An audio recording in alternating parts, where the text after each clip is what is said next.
সাবেক warrant officer, premier গ্রুপের delta ফোর্সের এজিএম মোহাম্মদ মফিজুল্লাহ প্রতীক বলেছেন, ইসলামের মূল বার্তা হলো শান্তি, ভ্রাতৃত্ব এবং মানবিকতা। ইসলামে জ্ঞান অর্জনের গুরুত্ব অপরিসীম। আমাদের প্রিয় নবী হযরত মুহাম্মদ সাল্লাল্লাহু বলেছেন, জ্ঞান অন্বেষণ করা প্রতিটি মুসলিম নরনারীর জন্য ফরজ। সুতরাং আমরা যদি এই জ্ঞানকে সঠিকভাবে অর্জন করি এবং তা আমাদের জীবনে কাজে লাগাই, তবে আমরা পার্থিব ও পরকালে উভয় জীবনে সফল হতে পারব।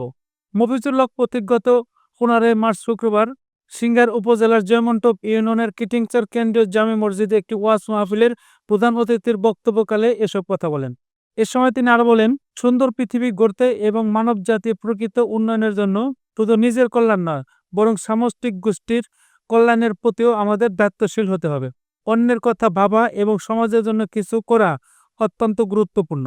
সবার মন জুগিয়ে চলার জন্য নয়, তবে সহানুভূতি ও পারস্পরিক শ্রদ্ধার ভিত্তিতে আমাদের সম্পর্ক গড়ে তোলা উচিত। অনেক কষ্ট সমস্যাগুলো বোঝা এবং তাদের পাশে থাকা অত্যন্ত গুরুত্বপূর্ণ। সুন্দর পৃথিবী গড়ার জন্য আমাদের সামাজিক দায়িত্ব রয়েছে। এই দায়িত্ব পালনের জন্য প্রয়োজন একে অপরের প্রতি যত্নবান হওয়া এবং সমাজের কল্যাণের দিকে নজর দেওয়া। শুধু নিজের ভালোর কথা ভাবা না, বরং সমাজের সবার ভালোর কথা ভাবা উচিত।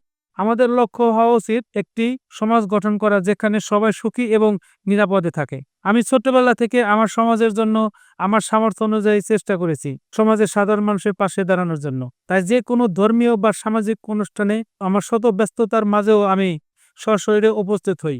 উল্লেখ্য যে গত 22 ফেব্রুয়ারি শনিবার কিটিংচর কবরস্থান ও এলাকাবাসীর উদ্যোগে ওয়াজ ও দোয়ার মাহফিলে অনুষ্ঠান হওয়ার কথা ছিল, কিন্তু বৈরী আবহাওয়ার কারণে সেদিন ওয়াজ মাহফিলের প্রধান অতিথি হিসেবে সরাসরি উপস্থিত হতে না পারায় গত 15 মার্চ শুক্রবার তিনি উক্ত কবরস্থান ও এলাকাবাসীর সাথে পবিত্র জুমার নামাজ আদায় করেন এবং আগত মুসল্লিদের উদ্দেশ্যে কিছু বয়ান করেন।